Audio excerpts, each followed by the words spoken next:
Así que este espacio es fantástico para que podamos tener toda la información disponible sobre un tema específico.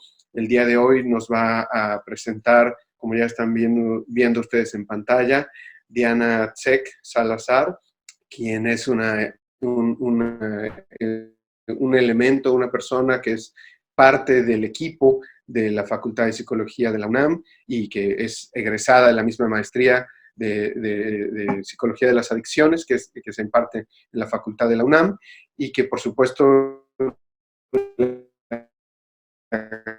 agradezco mucho a Diana la ocasión. Yo no quiero quitarle más tiempo a la exposición y a la actividad, solamente agradecerles a la UNAM, a todos ustedes por aquí estar presentes y que les recordemos que por ahí vamos a tener más actividades de seguimiento que van a estar disponibles para que todos ustedes las ubiquen y las utilicen. Y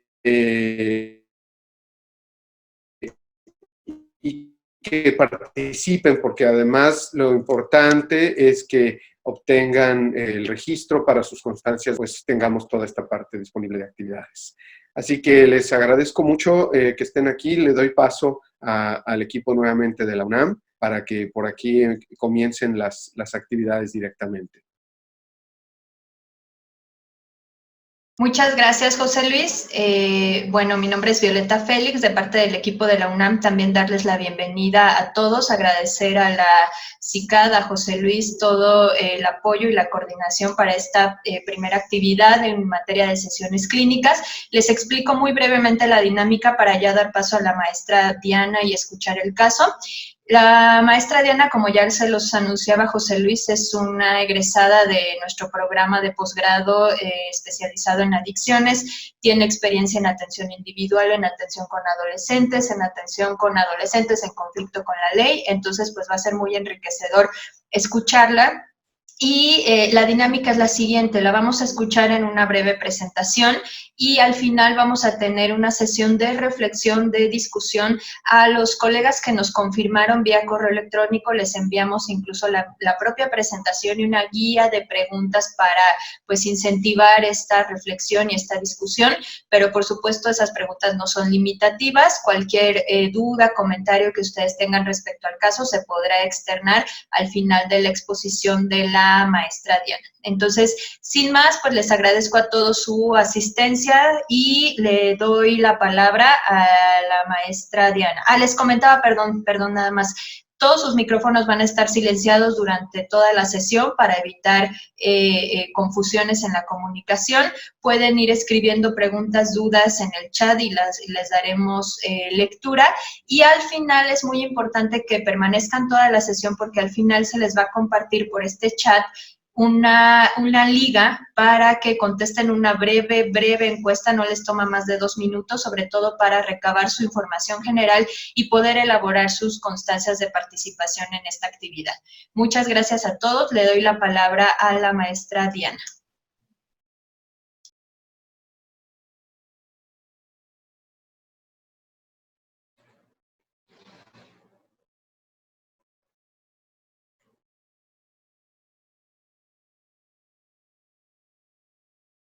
¿Ya recibieron la presentación? Es sobre un caso de un adulto que presenta consumo de marihuana. Lo interesante de este caso fue la adherencia que tuvo el usuario al tratamiento y que posteriormente empezó a implementar otras conductas de autocuidado, ¿no? Entonces, más tarde les voy a comentar un poco cómo fue todo este proceso. Como características generales de esta persona, les comento que es un hombre de 53 años que tiene la licenciatura completa, sin embargo, le hace falta la titulación. En su momento era licenciado en un despacho. La etapa de cambio en la que se encontraba en ese momento es la contemplación, esto de acuerdo al modelo transteórico del cambio. Y bueno, recordando un poquito esta etapa, es cuando la persona está como sigue observando como algunas consecuencias positivas del consumo, aunque ya empieza a observar algunas consecuencias negativas, sin embargo, no ha dado pie al cambio. Bueno, el motivo de consulta de la persona refiere que desea cambiar su consumo de marihuana que lleva consumiendo desde hace más de 30 años, debido a que en sus propias palabras siente que ya no corresponde con su etapa de vida y ya no se siente a gusto en este consumo. Además, refiere que impacta en su vida el tener poca motivación para realizar sus actividades. Bueno, en cuanto al consumo en general de sustancias, la persona únicamente consume marihuana. Se le aplicó una prueba de detección de consumo de alcohol, tabaco y sustancias. Y el puntaje que arrojó fue de 36 puntos, lo cual indica que la persona requería un tratamiento más intensivo. El patrón de consumo de esta persona era de 21 cigarrillos por semana. Algunas de las consecuencias que la persona observó a partir del consumo fue que tenía una tos persistente en cuanto a las alteraciones cognitivas, problemas en la memoria. En la parte emocional refiere inseguridad y poca motivación para realizar sus actividades. En cuanto a las alteraciones en el área interpersonal, la persona refiere a aislamiento y problemas de comunicación. En la parte económica, un gasto excesivo. Bueno, en cuanto a la parte de evaluación, como ya les había comentado, se le aplicó el ASIS, el cual nos arrojó un puntaje de 36 puntos. En cuanto a los indicadores de dependencia del DSM-5, tuvo un puntaje moderado en dependencia. Se le aplicó también un marcador biológico, en este caso fue de orina, y dio positivo a THC. Igualmente, se sondeó un poco acerca de la sintomatología depresiva y ansiosa, los cuales pues arrojaron un puntaje mínimo. Igualmente a la persona se le aplicó otros instrumentos, como por ejemplo el ISCD, el cual es un instrumento que nos permite conocer las principales situaciones de riesgo de consumo. En este caso, la persona obtuvo puntajes elevados en emociones agradables. Es decir, cuando la persona se siente contenta, se siente feliz, se siente a gusto, es altamente probable que ocurra el consumo. También cuando intenta probar un autocontrol, es decir, cuando cree que puede controlar el consumo, también es propenso a consumir en estas situaciones. Además de la necesidad de consumo y la presión social. Y bueno, de manera como complementaria podemos observar en otro instrumento que se le aplicó, que es la de confianza situacional, que ese instrumento lo que busca es ver qué tan confiado se siente la persona de afrontar ciertas situaciones sin consumo. Como pudimos observar cuáles son sus principales situaciones de riesgo, estas mismas situaciones era donde la persona sentía menor confianza, por ejemplo, probando autocontrol, la necesidad de consumo y en emociones desagradables. Es decir, cuando la persona quizás se siente triste, enojada, en esos momentos se siente menos confiado de enfrentar la situación sin consumo.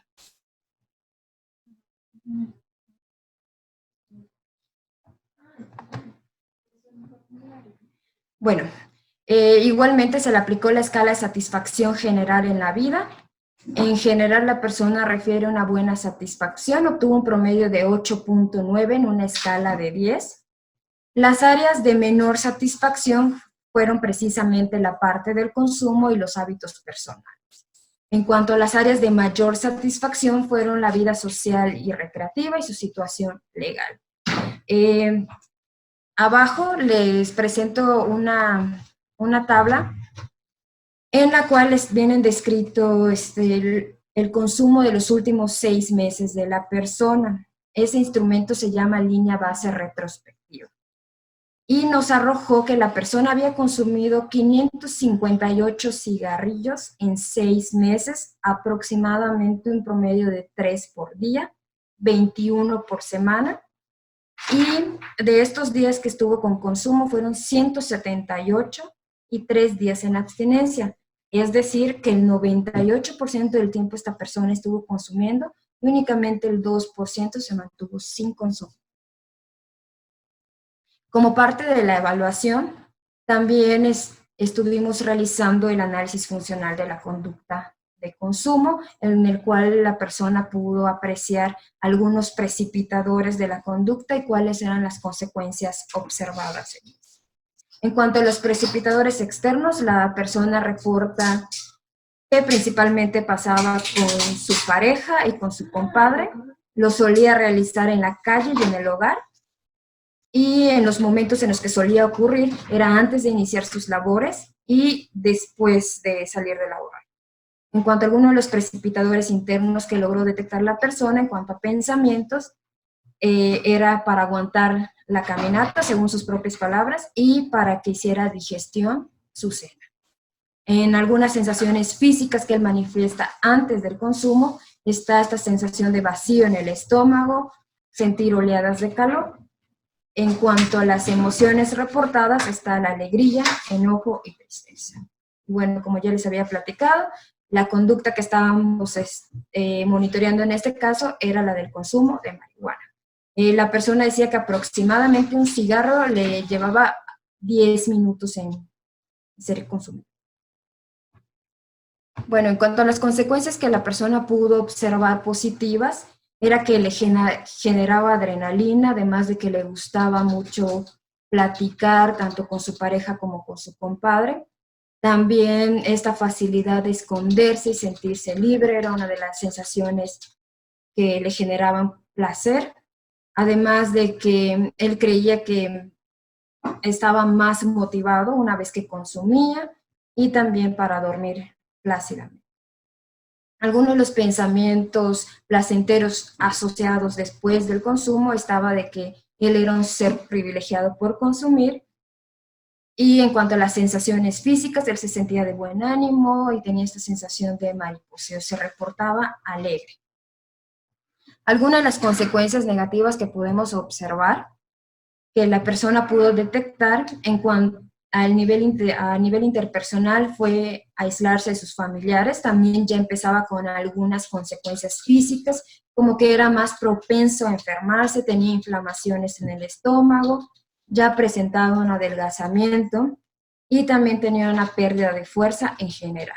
En la parte emocional, él reportaba que se volvía más enojón después del consumo.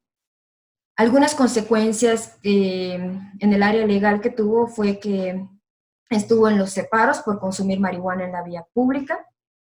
A nivel laboral era que no realizaba algunas actividades, y en la parte financiera que tenía un gasto excesivo. Bueno, de acuerdo a todo lo anterior,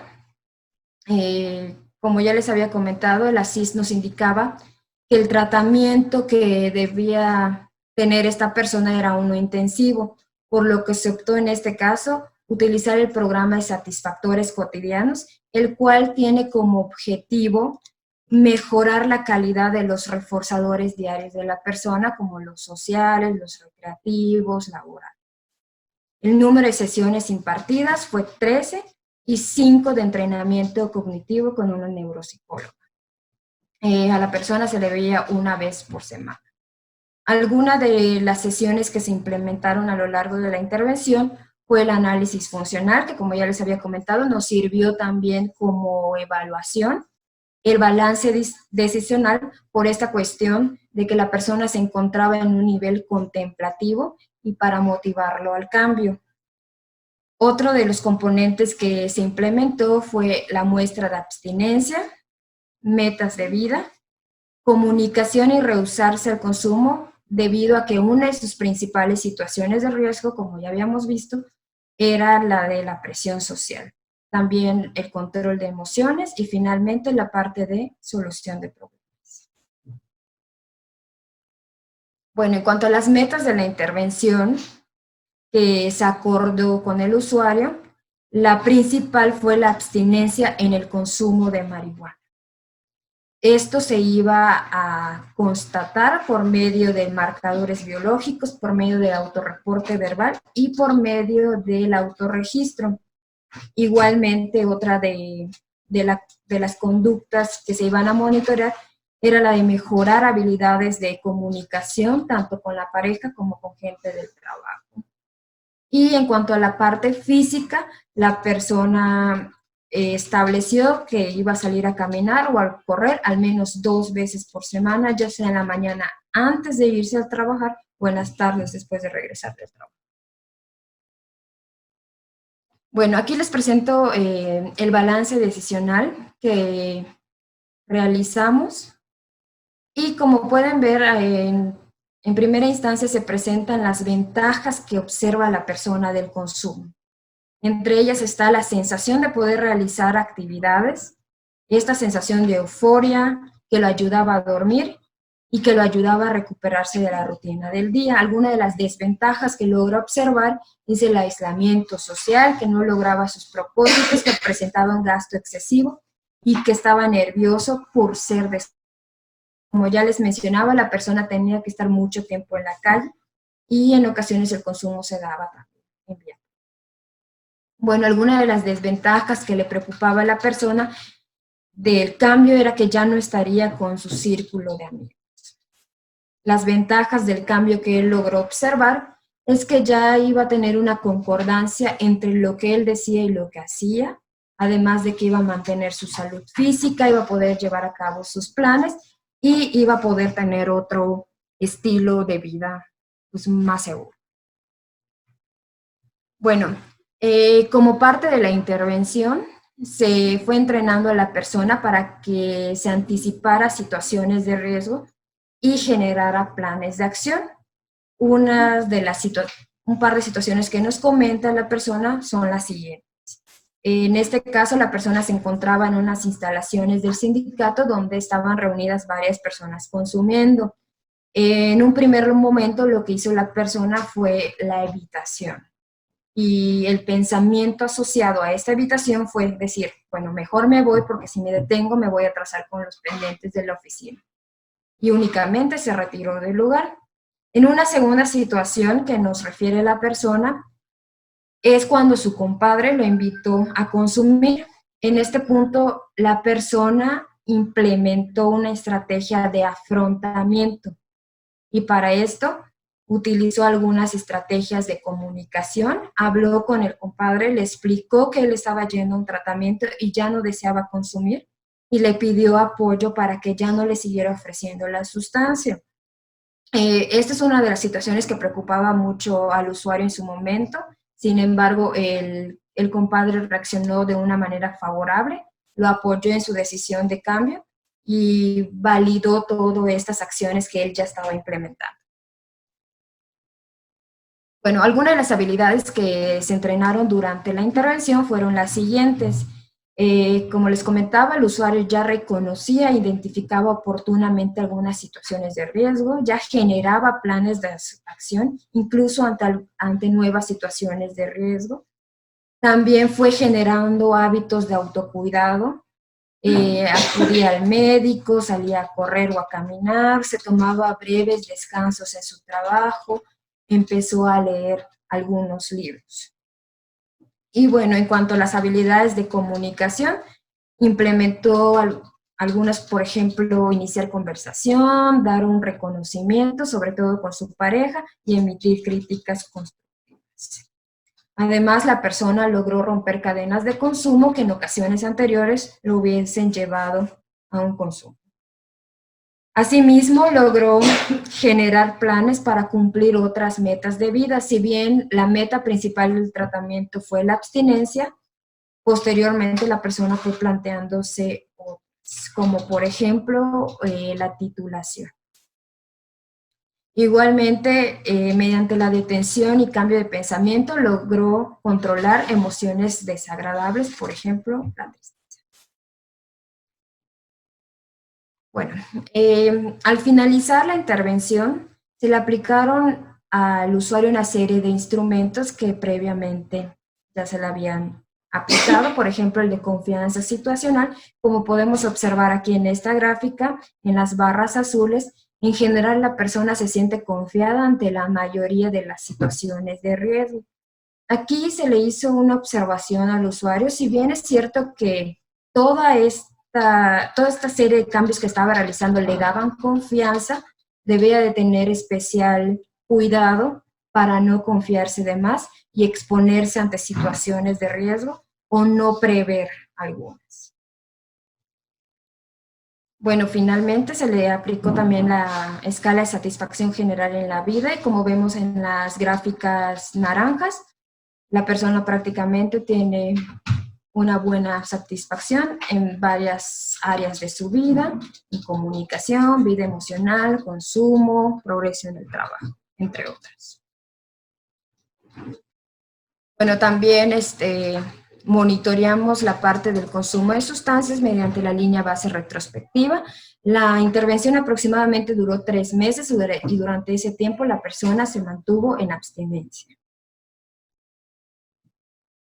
Bueno, algunas de las metas alcanzadas por el usuario es que al concluir la intervención ya reportaba haber ingresado a un diplomado como parte de la titulación a la licenciatura, ya realizaba ejercicio casi todos los días por las tardes, además de que leía libros de gramáticas o relacionados a su diplomado al menos 4 veces por semana. Él comentaba que lo realizaba en el transporte público o en algunas esferas relacionadas a su trabajo. Y bueno, los 3 meses de consumo, sin consumo se fueron monitoreando a través del marcador biológico, como ya les había comentado, y también con el autorregistro. También la persona al final de la intervención presentó niveles mínimos tanto de ansiedad como de depresión. En cuanto al restablecimiento de las metas, la persona continúa con la abstinencia en el consumo de marihuana. También ya tenía la meta de titularse de la licenciatura y la de continuar con su ejercicio semanal.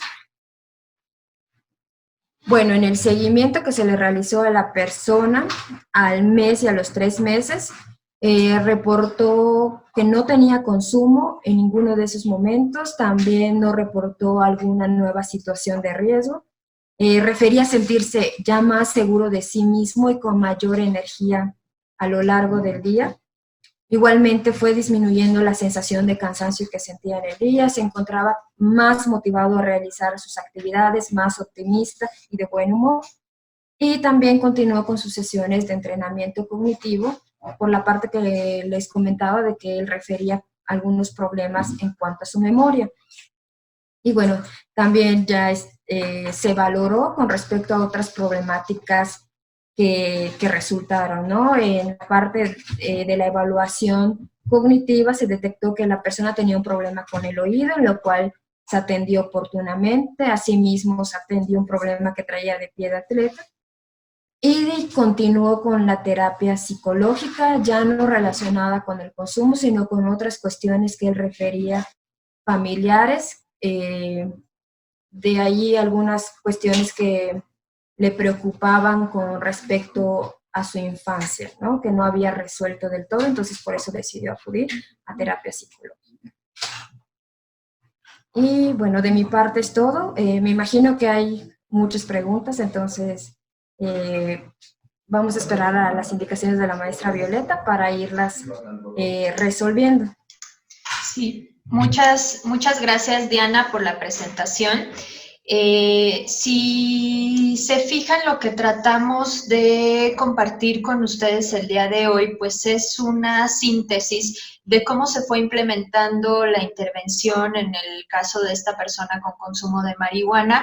Tratamos de reflejarles también en la presentación algunas cuestiones claves sobre las que me gustaría que hiciéramos una reflexión, por ejemplo, las variables que se están evaluando y el tipo de cosas que se evalúa para hacer la planeación de la intervención. La maestra Diana nos mencionó algunas en las que ahorita ahondaremos. También es importante el establecimiento de metas y el tipo de metas que se están alcanzando en una intervención breve. Y también identificar qué procedimientos estamos implementando en función, por supuesto, del avance del caso, ¿no? Entonces, pues es momento de que se abra la discusión, la reflexión, a sus dudas, a sus comentarios. Vamos a tratar de escucharlos en el audio, los que tienen audio, los que no tienen audio, o si tenemos algún problema con el audio, porque muchas veces depende del ancho de banda y de que tengamos buen internet y demás, pero vamos a intentar escucharnos a los que así lo consideren, y si no, con mucho gusto por el chat podemos leer sus preguntas, sus comentarios y pues empezar a generar la discusión. Entonces, en el chat pueden escribir directamente su pregunta, y para activarles el audio necesitamos que levanten la mano. Por ahí tienen un botoncito que dice levantar la mano, algunos de ustedes lo probaron al inicio. Entonces, si levantan la mano y piden la palabra, yo les puedo activar el audio para escucharlos y compartir sus comentarios. Y si no, no se preocupen, por el chat los podemos leer y comentar, ¿sí? Tenemos a Lourdes con el comentario: me gustaría saber si este caso fue abordado interdisciplinariamente o solo desde una intervención profesional. Le doy la palabra a la maestra Diana. Sí, en este caso se contó con la ayuda de una neuropsicóloga que evaluó la parte cognitiva. También la persona acudió al médico, en este caso de manera particular, y, y bueno, la parte del apoyo psicológico. Sí, si se fijan, es importante entonces identificar otras necesidades de atención que pudiera tener el usuario. Me parece que la pregunta y el comentario de Lourdes es muy pertinente. Hay usuarios que por el propio consumo, o no necesariamente por el consumo, pero algunas otras situaciones de vida, requieren de un acercamiento interdisciplinario con otros profesionales particulares. En este caso, la maestra Diana nos comentaba cómo el usuario tenía ya afectaciones a nivel cognitivo, y entonces se optó por integrar a este trabajo interdisciplinario a un neuropsicólogo, que fue quien apoyó y estuvo dando el seguimiento a toda esta parte de entrenamiento cognitivo que nos comenta la maestra Diana, ¿sí? María Paula, muchas gracias. Buenos días, agradezco el espacio. Tengo una pregunta. En casos similares al actual, dado que el nivel de intervención indicaba un tratamiento intensivo, ¿con qué frecuencia se deriva simultáneamente a psiquiatra en el programa de satisfactores cotidianos? ¿Quieres comentar, Diana? Sí, en este caso, bueno, de acuerdo a la evaluación, no se consideró pertinente, ¿no? O sea, obviamente que si se monitoreaba que había como algo o algún indicador que nos permitiera decir, bueno, esta persona quizá necesita como una ayuda psiquiátrica, se iba a derivar en su momento a la parte de psiquiatría. En ese caso, de acuerdo a la evaluación previa que se le hizo, tanto de los inventarios de Beck de depresión y ansiedad, como de un tamizaje que se le realizó al inicio, no tenía como algún indicador que nos hiciera sospechar que requería esta ayuda psiquiátrica.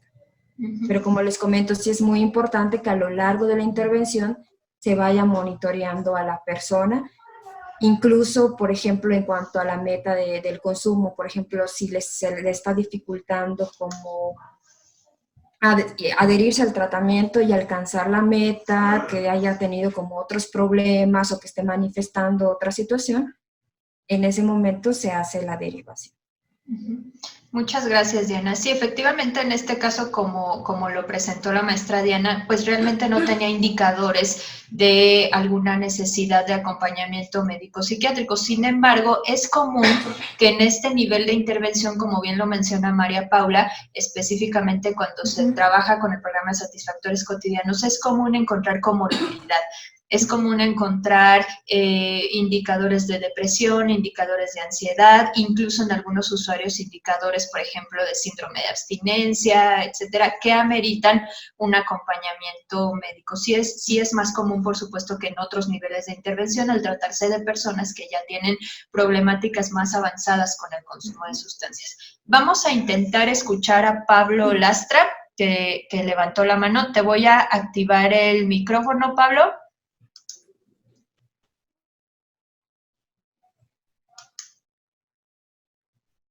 ¿Sí? Hola, hola, Pablo. Hola, buen día, Listo, ¿cómo buen están? día, te Hola, escuchamos. buenos días, Pablo desde Ecuador. Saludos y gracias por la clínica. Desde Ecuador. Saludos y gracias por la clínica. A ver, Bienvenido, Pablo, muchas gracias, te escuchamos. gracias. A ver, eh, quisiera que me expliquen un poco más. Entiendo, después de haber leído todo el proceso, Ujú, que tuvieron 13 sesiones y 5 de entrenamiento. Quisiera ujú. saber cuánto fue el tiempo determinado por sesión y si en el lapso de este tiempo, acompañado de procesos como andamiaje en el trabajo y las actividades extralaborales que él realizaba, se pueden tomar también actividades como terapia ocupacional, como fortalezas, aparte del acompañamiento tanto de la familia y todos la parte social como amigos, encuentros sociales. ¿Y qué terapia ocupacional sería más la recomendada como procesos extralaborales? Ok, en este caso, la persona lo que me manifestó fue que empezó a acudir a algunas reuniones con, con su esposa, en la cual eran amigos de su esposa. Entonces, antes él no acudía a estas reuniones porque tenía como este temor, o sea, de yo estoy consumiendo, estoy intoxicado y yo no quiero acercarme a esas personas. Entonces había esta parte. Entonces, a partir de que se implementa como esta meta de abstinencia y la persona ya no está consumiendo y se le empieza a habilitar en las habilidades de comunicación, la persona empieza a generar una mayor confianza en sí mismo. Entonces empezó a acudir a estas reuniones, a poner en práctica todas esas habilidades. Y bueno, eso él reportaba que era muy satisfactorio para él, porque decía, nunca antes había hecho esto, sin embargo, ahora que lo estoy implementando me gusta, o sea, siento que soy escuchado, me siento acompañado por otras personas, ¿no? Y también la parte de salir a caminar, o sea, primero empezó con caminatas y posteriormente ya a correr, refería que le daba como energía a lo largo del día, ¿no? Entonces, en este punto, pues serían como esas alternativas que la persona tenía además de su trabajo. No, no sé si te respondí la pregunta o me fui por Sí, otro lado. ya le cerramos el micrófono Ah, para ok. evitar de pronto interferencia en la comunicación, pero yo nada más agregaría ahí a la pregunta del colega que sí es importante en en este nivel de intervención, considerar esas actividades alternativas, esas actividades que le generen satisfacción. Precisamente el programa de satisfactores cotidianos está basado en la intención de generar actividades en las diversas áreas de vida del usuario, sobre todo en las que han sido afectadas por el consumo, que le empiecen a generar y a restituir estos satisfactores que a lo mejor tenía antes del consumo o que está consiguiendo con el consumo, ¿no? Cuestiones de recreación, cuestiones de manejo de emociones y demás, que es lo que se trabaja precisamente para que las situaciones de riesgo que precipitaban el consumo las pueda enfrentar con este tipo de actividades alternativas. Y por supuesto que tiene que ver con cuestiones sociales, con cuestiones ocupacionales. No le llamaríamos como tal terapia ocupacional, porque eso ya implica un deterioro, un involucramiento y otro tipo de abordaje en un deterioro mayor. Generalmente ese tipo de recursos como tal formalmente se establecen a lo mejor en cuestiones donde el usuario está en internamiento, está en un establecimiento residencial. Este usuario fue tratado en un tratamiento ambulatorio. Entonces, eso nos permite establecer redes en sus situaciones naturales, en sus situaciones reales. ¿Sí? Tenemos muchísimas preguntas. Muchas gracias a todos por su participación. Veo que Jorge Aldana tiene la mano levantada. Vamos a tratar de intercalar preguntas en el chat y preguntas por audio. Entonces, me voy a ir ahorita rapidísimo al chat. ¿Qué tipo de asistencia médica, nos pregunta Adriana Pruneda, qué tipo de asistencia médica recibió el paciente? ¿Se le medicaron antidepresivos o ansiolíticos para ayudarle a manejar su ansiedad mientras trabajaba a nivel cognitivo? Bueno, ya habíamos hablado un poquito de esto. No sé si Diana nada más quieras reiterar esta cuestión del apoyo médico. Sí, en este caso no fue necesario el apoyo psiquiátrico, sin embargo, el apoyo médico sí. Se le trató un pie de atleta que tenía ahí, también un problema auditivo, fue con un especialista de la audición. y también unos problemas en el estómago que traía la persona. Entonces, en esta parte se vio beneficiada del tratamiento médico, Sí, en pero cuestión. algún medicamento psiquiátrico no recibió. Ok, muchas gracias, Diana. Santa Elena, no sé si ese sea el nombre, es el que viene indicado por ahí, nos pregunta si en este caso se evaluó si había algún tipo de deterioro cognitivo por el tiempo de consumo. Exactamente, sí, justamente la persona manifestaba quejas subjetivas con problemas en la memoria. Entonces se le canalizó, en este caso a la neuropsicóloga, que fue la que lo evaluó y efectivamente había ahí unos puntajes de que ya estaban afectados en cuanto a la memoria de trabajo y algunas funciones ejecutivas, por lo que se le dio todo un plan de tratamiento relacionado a esa problemática que presentaba. Aparte que la persona ya tenía 53 años y bueno, todos sabemos que a partir de los 30 años inicia un declive también en la parte cognitiva. Entonces, el consumo sumado al envejecimiento provocaba toda esta situación. Ok, muchas gracias. Vamos a darle la palabra a Jorge Aldana. Veo también por ahí que Jorge Gómez nos indica con su mano que quiere participar. Vamos a ir alternando, perdón, me aparecen aquí en el orden en que van levantando la mano. Entonces, le voy a activar el audio a nuestro colega Jorge Aldana. Muy Listo, buenos Jorge. días, ¿me escuchan? ¿Sí? Bueno, yo soy Jorge, soy de Colombia. Tenía un par de preguntas. Una era, pues digamos, no entendí o no me quedó claro si la pareja del paciente es consumidora, puesto que es parte de los precipitantes.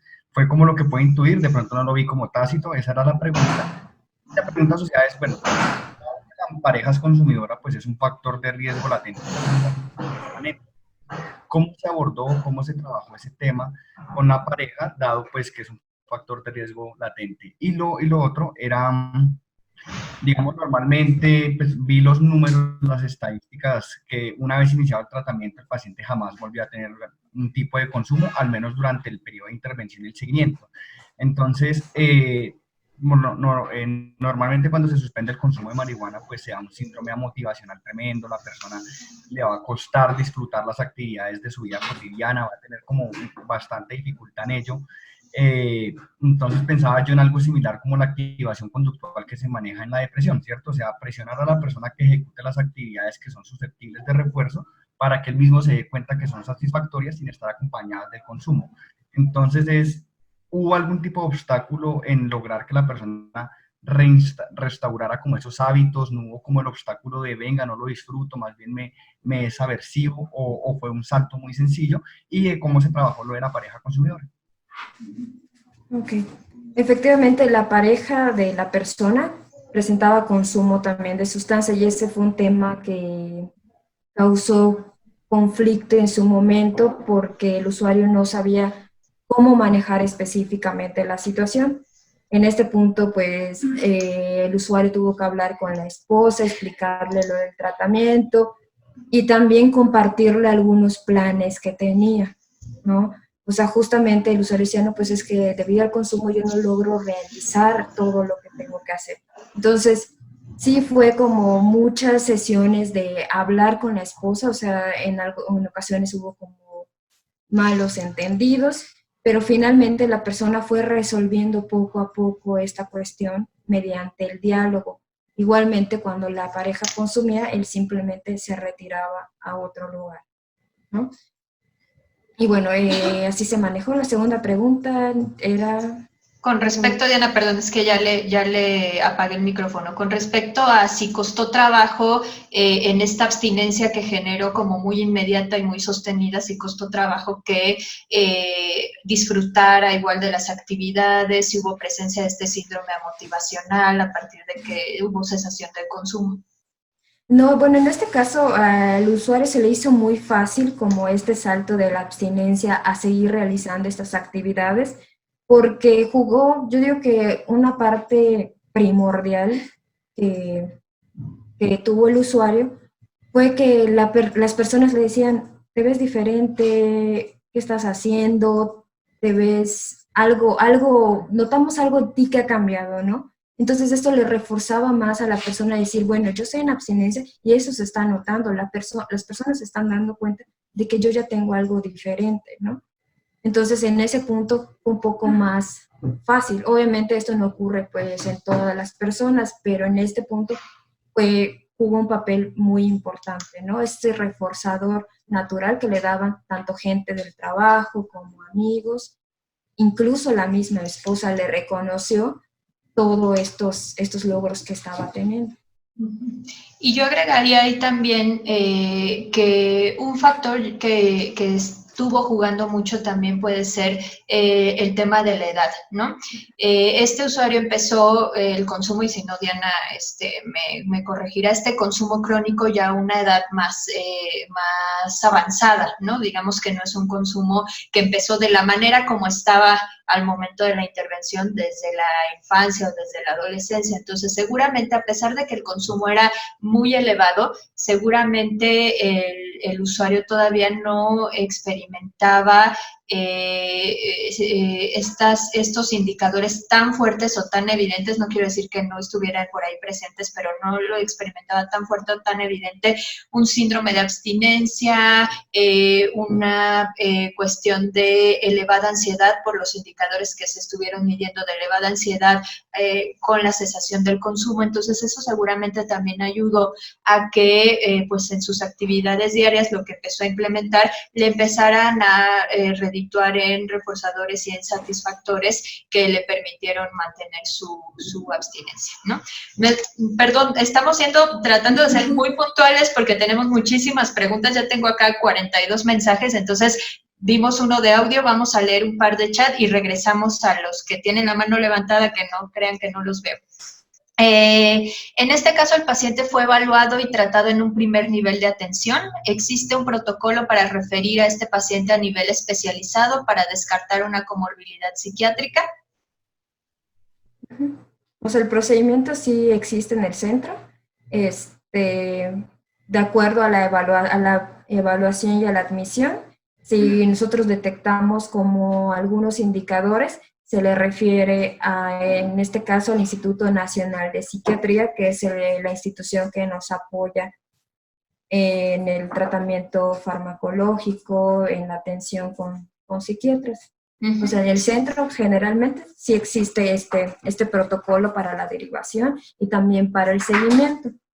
Así es, fue tratado de manera ambulatoria en un primer nivel de atención. Efectivamente, por sus características no ameritó esta derivación a psiquiatría, ni ameritaba también el internamiento, ¿no?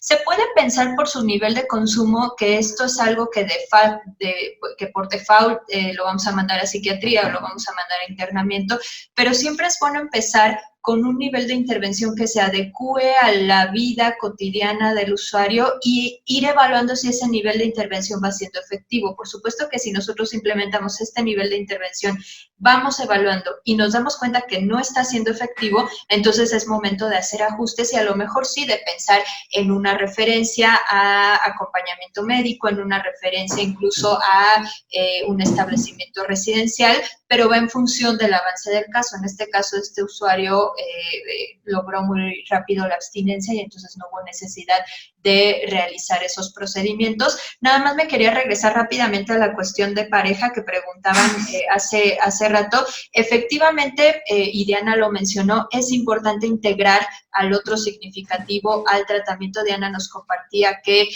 hubo sesiones con la pareja del usuario y eso promovió que la pareja lo acompañara y lo apoyara. Tiene que ver con la siguiente pregunta de Aileen, una pregunta: si la persona siente la necesidad de salir del mundo de las adicciones, pero su familia no lo apoyó y lo sigue tratando como una persona normal cuando en realidad es otra, ¿se trabajaría con la familia también? Sí, como Diana nos indicó, lo importante es incorporar a las redes de apoyo también al tratamiento, sobre todo en personas con este nivel de consumo y de severidad en la problemática, ¿sí? Voy a ir ahora con el audio de Jorge Gómez, que tiene su mano levantada desde hace rato.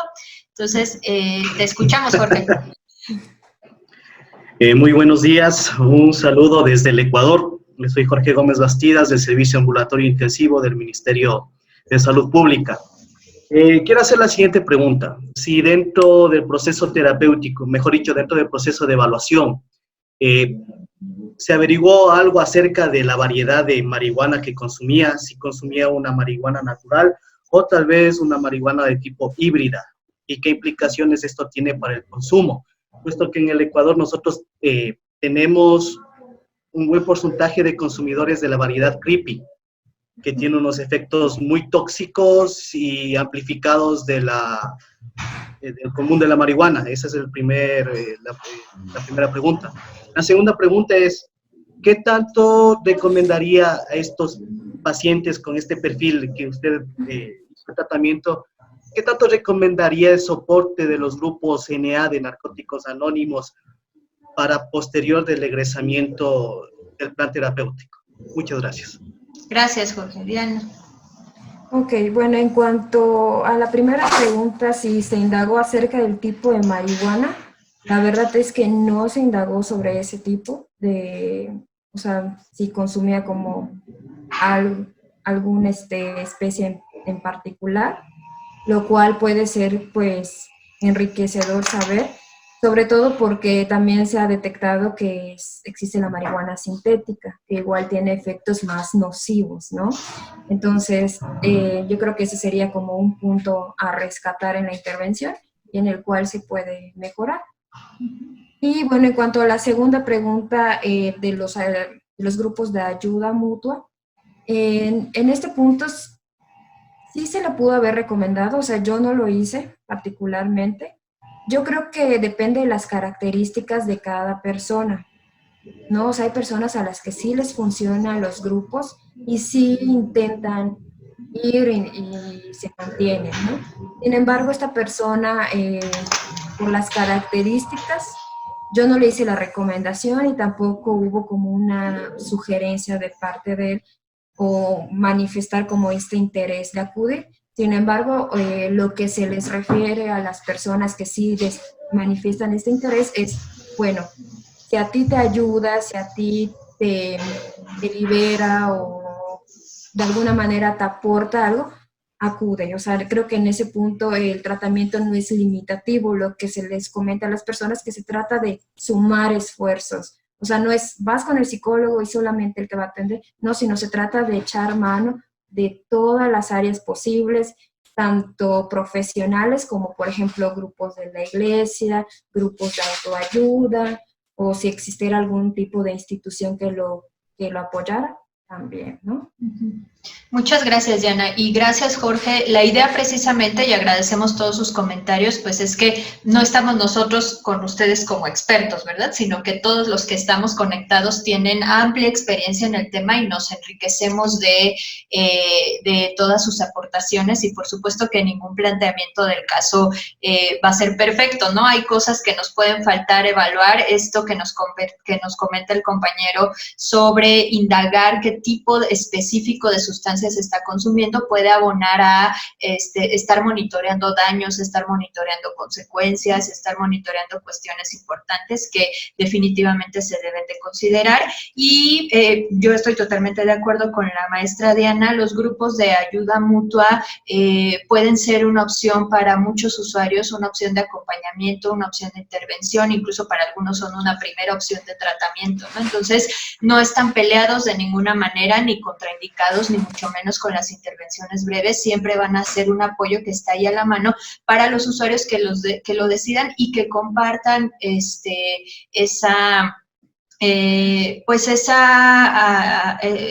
están afines a ese tipo de trabajo. Hemos tenido también muchos usuarios que vienen de esos grupos y que por alguna razón no les han funcionado y entonces se integran a intervenciones psicológicas, ¿no? También hemos tenido usuarios que no quieren acudir a esos grupos porque han tenido alguna mala experiencia, algún maltrato, pero también hemos tenido muchos casos de usuarios que se apoyan de esos recursos y que ese recurso es efectivo y abona al tratamiento, ¿no? Vamos a dar paso a más preguntas en el chat. Buenos días, me gustaría saber de Evelyn cómo fue el abordaje psicofarmacológico de este paciente. Bueno, ya se comentó que no hubo acompañamiento farmacológico, que se estuvieron monitoreando los indicadores de esos síntomas y que no hubo la necesidad. Maritza nos pregunta una consulta, ¿se trabajó con la familia del usuario ya que me dio a entender que su pareja también es consumidora? Bueno, ya lo comentamos. Algunas preguntas seguramente ya se fueron resolviendo, entonces las voy a pasar. Sí se integró a la pareja del usuario en la intervención.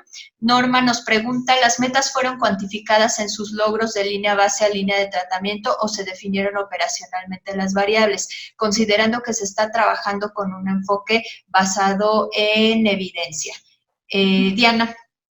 Sí, en este caso, la principal meta, que era la de abstinencia, se estuvo monitoreando por medio del marcador biológico, que fue en este caso el de orina, por medio del autorreporte verbal y también por medio del autorregistro. En cuanto a las conductas alternativas, se estuvo monitoreando a través de un instrumento que manejamos aquí, que es el registro de ocurrencia, en el cual la persona semana con semana indica qué tanto puso en práctica esas habilidades y qué tanto le funcionó, si se requiere mejorar o qué puntos resultaron como positivos de la implementación de ciertas estrategias. Entonces, muy sí, bien, como un monitoreo constante.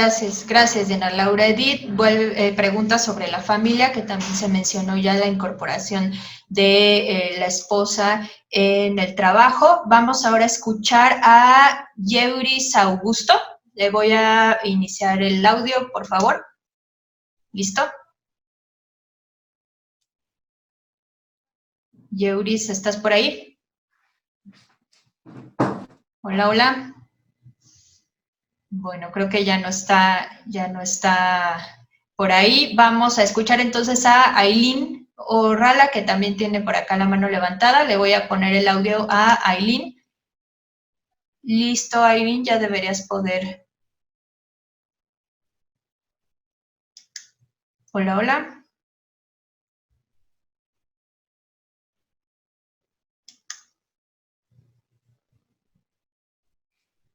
Hola. ¿Tienes el micrófono activado, Aileen? Como que escuchamos ruidos de fondo, pero tampoco. Vamos a intentar con Karina. Karina, ¿tienes el micrófono activado? Sí, buenos días. Hola, buenos días. Listo, te escuchamos. Sí, buenos días con cada uno de ustedes. Mi nombre es Braulio Viñanzaca Paredes, psicólogo clínico y director del Centro CRATI. Mi pregunta es, con el antecedente del paciente que tiene con un consumo de 30 años, vemos que hubo el diagnóstico que le dan al paciente de un consumo moderado. ¿En qué escala se basaron para sacar este tipo de diagnóstico? Sí, bueno, en este caso fue a través de los indicadores de dependencia del DSM-5. Es una lista cotejable en el cual se puntúa si presenta o no los síntomas que ahí vienen mencionados. La desintoxicación en el paciente. Perdón, Disculpe, no te escuchamos bien. ¿Puedes repetir, por favor, la pregunta? Sí, ¿y cómo se manejó la desintoxicación en el paciente, tomando en cuenta que es un paciente de 30 años de consumo? ¿Debieron existir síntomas en el síndrome de abstinencia? Sí, bueno. Sí, nos pregunta que cómo se manejó la desintoxicación del paciente, que sí se presentaron síntomas de síndrome de abstinencia. Sí, en este caso, algo que ayudó mucho a la persona fue la implementación de las rutinas de ejercicio. No sé si respondí. Sí, sí. Fíjense que esto estoy escuchando por sus preguntas y por sus comentarios que ha llamado mucho la atención. Efectivamente, el usuario tenía un consumo crónico de marihuana, un consumo de tiempo, un consumo elevado. Sin embargo, y ustedes también saben que la marihuana tarda mucho tiempo en generar adicción y que hay estudios que incluso se reporta que no genera síndrome de abstinencia, que no genera todas estas sensaciones aversivas en la cesación como son, como sí las generan muy marcadamente otro tipo de sustancias, por ejemplo, como opiáceos, ¿no? En este caso, el consumo de este usuario era limitado a marihuana y no se observó, a menos que Diana nos refiera a otra cosa, no se observó en realidad indicadores de ansiedad, indicadores de depresión, indicadores de síndrome de abstinencia, lo que podría referirnos muchas cosas. O sea, primero que tal vez, y por eso apuntó también en la escala del DSM-5 como con una dependencia moderada, que todavía no estaba como tal desarrollada e instaurada la dependencia en términos de tolerancia de síndrome de abstinencia, y que el usuario también tenía muchos recursos a nivel conductual y a nivel cognitivo para establecer esta abstinencia, ¿no? Yo estoy de acuerdo con ustedes, llama la atención que con ese consumo y con esa suspensión casi inmediata que se dio al iniciar la intervención, no se hayan presentado estos síntomas. Entonces, a lo mejor yo creo que tenemos por aquí tal vez médicos que nos pueden apoyar con alguna hipótesis, con alguna explicación, si levantan la mano. Nada más una acotación. Sí. La persona llevaba 30 años de consumo. Al momento de llegar al centro llevaba 2 años de consumo porque 2 años previos había interrumpido el consumo. Entonces eso también es importante mencionar, que creo que claro, no lo acoté. Ya había un periodo de abstinencia largo previo en donde se dio tal vez toda esta desintoxicación. Ok, le voy a dar la palabra a Yeuris Augusto, a ver si lo podemos escuchar ahora.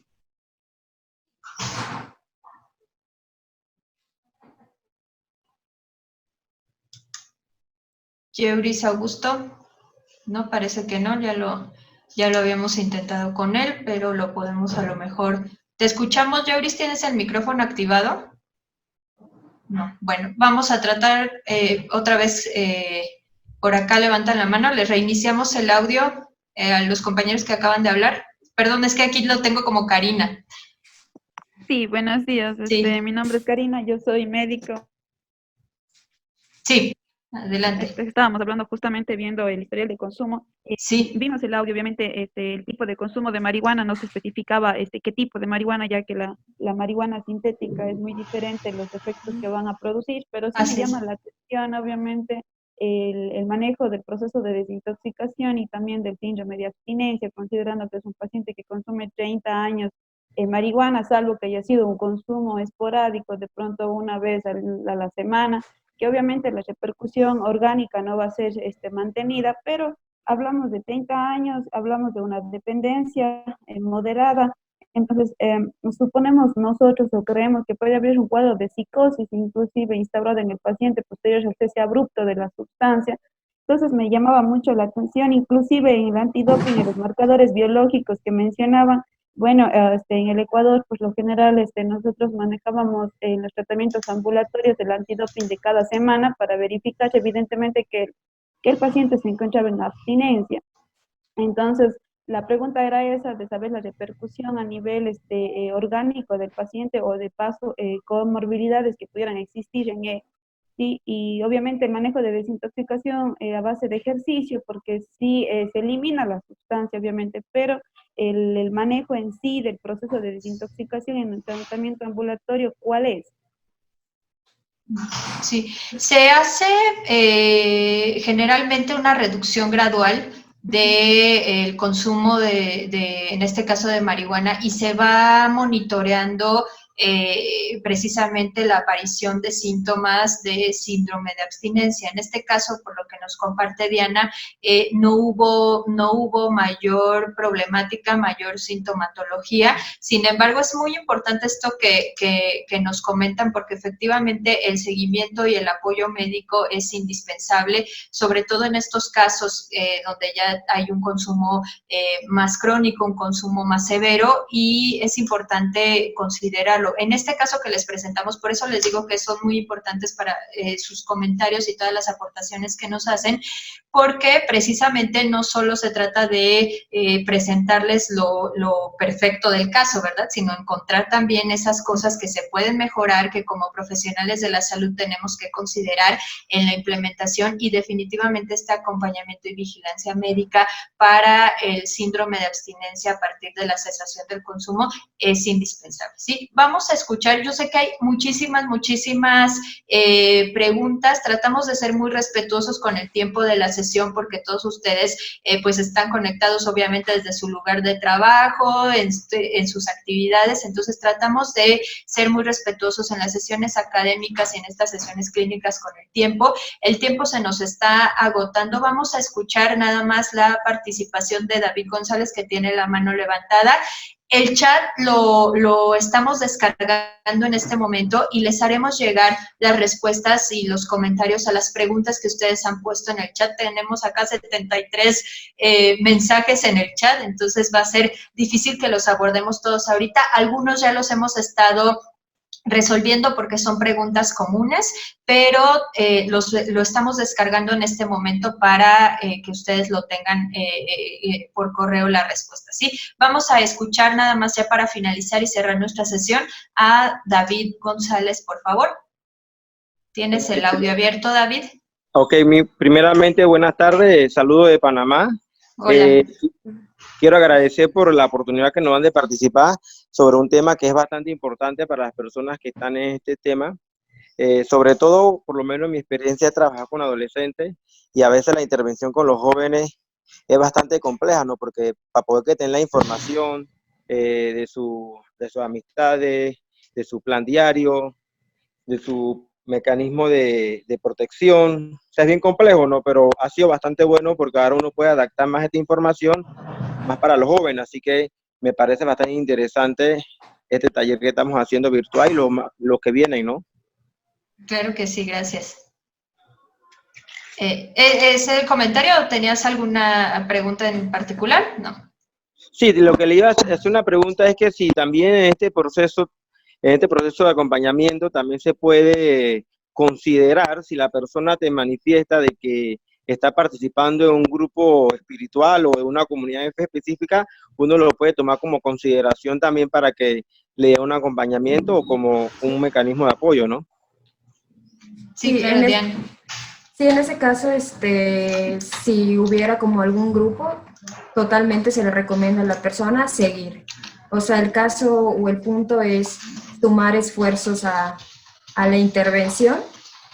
Y sí, o sea, si cuenta con otras redes familiares, tíos, algún grupo religioso, algún grupo de amigos o algún club, totalmente se le hace la recomendación a la persona de que continúe pues acudiendo a estos lugares, siempre y cuando sea benéfico y no contravenga sus metas, tanto de la intervención como sus metas de vida.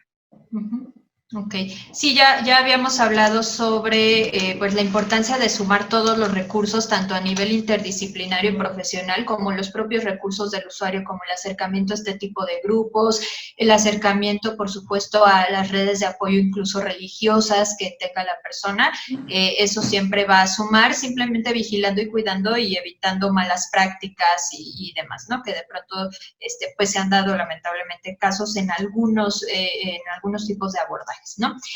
Yo les agradezco de verdad, gracias Diana, gracias a todos los que estuvieron participando. Sé que quedaron muchas dudas y muchos pendientes que vamos a ir resolviendo por correo. Tenemos aquí todas sus participaciones, entonces los vamos a ir resolviendo. Por favor, les estoy poniendo en el chat el link para contestar una muy breve encuesta y que con esta información nosotros podamos elaborar su constancia de participación. Entonces es muy importante que ahorita, si pueden en este mismo momento, entren, contesten la encuesta y podamos con ello enviarles su participación, perdón, su constancia de participación. Si no contestan la encuesta, va a ser muy difícil que les emitamos la constancia porque necesitamos sus datos completos, su nombre bien escrito, el país del que nos están acompañando. Entonces es importante, por favor, que la contesten. Se las he pegado ya varias veces acá en el chat, se las vuelvo a compartir. Y bueno, pues nuevamente agradeciéndoles a todos la asistencia, la participación. Creo que ha sido una sesión muy interesante y muy fructífera.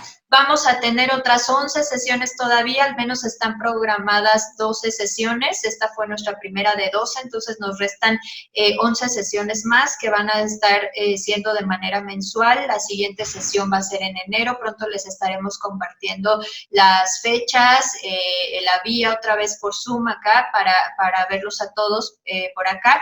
No se olviden, por favor, de contestar la encuesta. Se las vuelvo a poner acá en el chat para que no se les pierda por ahí entre tanta conversación. Y bueno, pues les agradezco a todos y que tengan todos muy buen día. Hasta luego. Gracias.